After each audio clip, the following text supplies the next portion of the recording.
My father, Zichrono Livracha, was a Holocaust survivor. He was born in Lodz, spent 5 years in the Lodz ghetto from 1939 to 1944, and was then sent to Auschwitz and was liberated subsequently from Dachau. It was common for Holocaust survivors after the war to socialize with each other. As you heard in the presentation, they could understand each other like others couldn't. And so my father, his friends, they weren't sports fans or moviegoers. They were Holocaust survivors who gathered together and told stories and spoke in Yiddish a lot. And there was one man who would come to our house every Sunday, every other Sunday afternoon, where I lived in Brooklyn. He, as you can imagine, was an older man, had never married. He lived on his own in an apartment in Flatbush.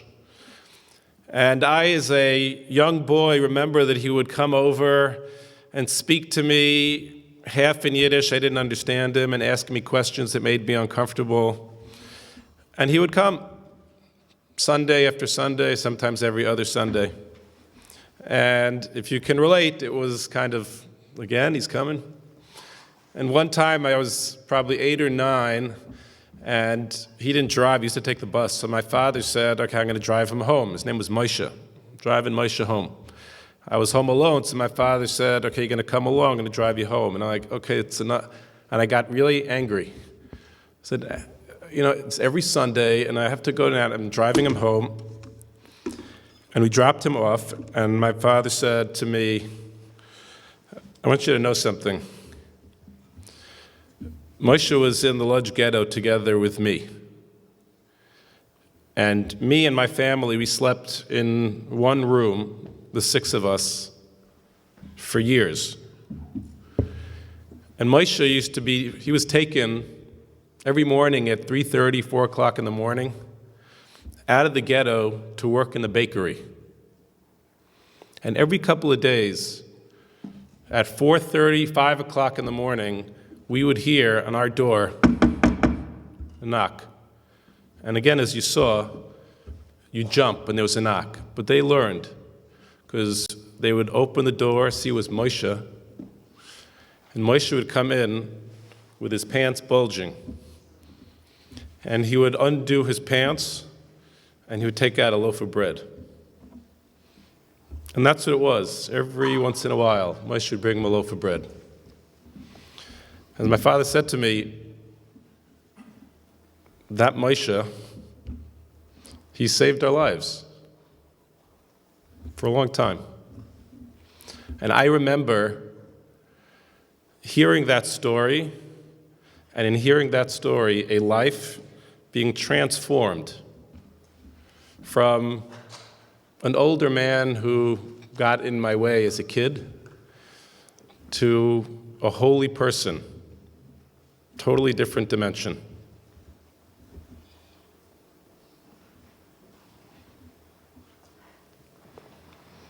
Every person is a story.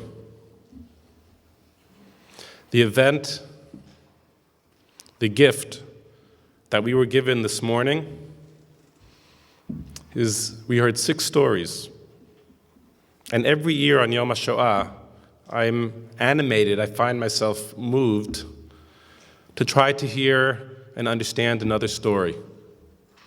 And in some years, for myself, I find I want to hear another story of a person who perished, what happened in a particular town. And in other years, I feel like I want to hear another story of someone who survived and how they recreated their lives. I am so inspired. It is so amazing to me that 6 survivors in their 80s and 90s have shared with us, have brought to life those stories.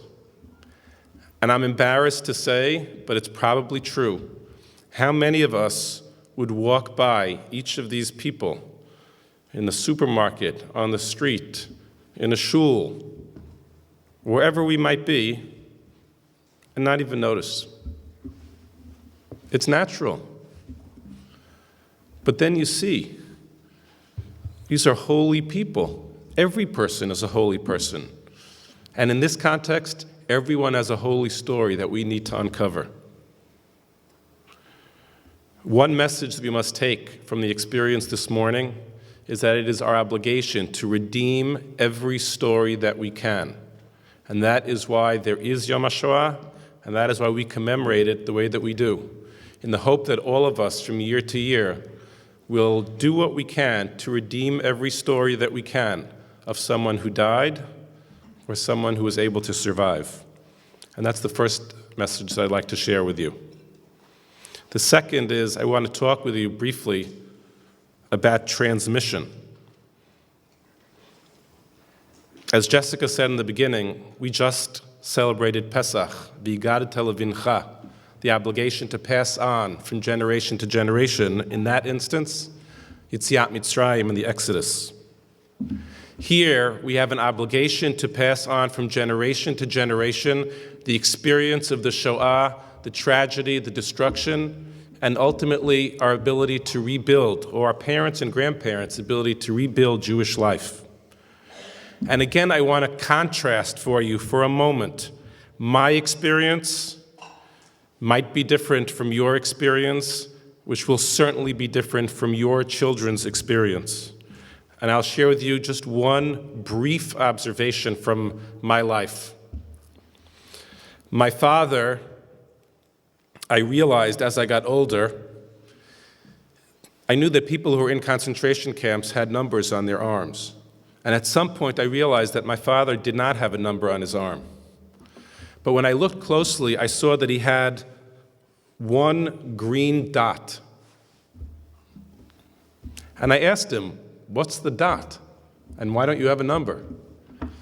And he said, when he was transferred to Auschwitz, it was already towards the end of the war, and he was in the seat where they were going to tattoo a number, and the Russians were bombing.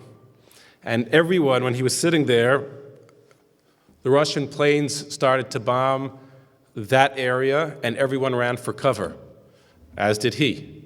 And so they had started, and he had some green mark in there, but that was all he got.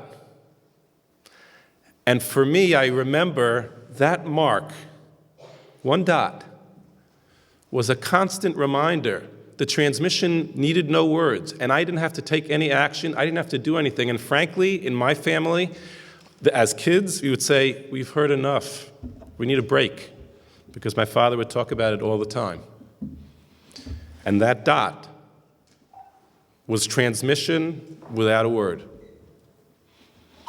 But it is precisely because of that that I feel so proud and humbled when I look at 7 students, your peers,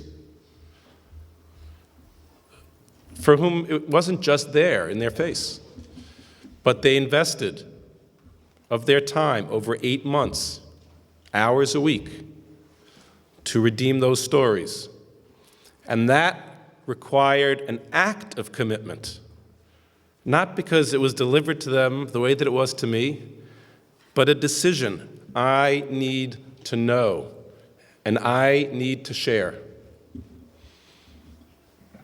And we all know that your children, for them, they're never going to have the opportunity to meet a survivor. It'll be history. And whether it's a living history or not is going to be in all of our hands. And so the second message that I want to leave you with today is the obligation to do what we can, to create memory and to transmit to the next generation. Because if you don't take that to heart, your children will not know, because it won't be there by itself for them. And lastly, last night, I should say this presentation has been sponsored and supported by individuals and a number of organizations. And Mr. Eric Goldstein, who's the CEO of UJA Federation, supported this Witness Theater in the various places around the city. And Self-Help is a remarkable organization that provides support for Holocaust survivors. They shared the following statistic, which I did not know.